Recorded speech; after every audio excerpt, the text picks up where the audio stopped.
வணக்கம் செஃப் ராஜா. Cauliflower capsicum masala செய்கிறது எப்படின்னு பார்க்கலாம் வாங்க.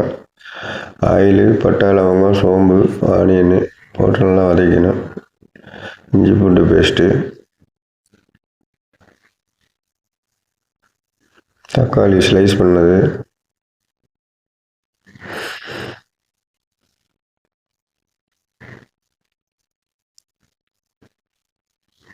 மஞ்சத்தூள்,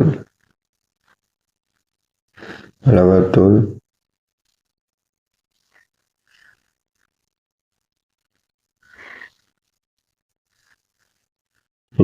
தேங்காய், கேஷ்யூ நட்டு, சோம்பு போட்டு பேஸ்ட் ரெடி பண்ணி வச்சுருக்கோம். அந்த பேஸ்ட்டும் போட்டாச்சு. Capsicum gravy ready. கேப்சிகம் வந்து அரை வேக்காடான ஒன்று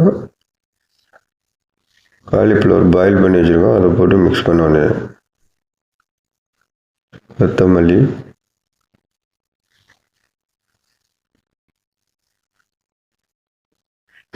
காலிஃப்ளவர் போட்டாச்சு.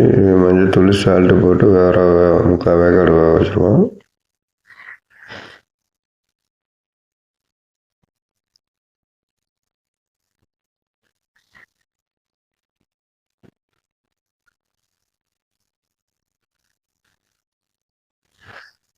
கொத்தமல்லி,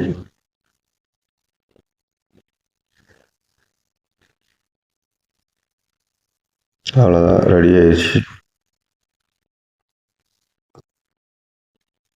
கோபி கேப்சிகம் மசாலா.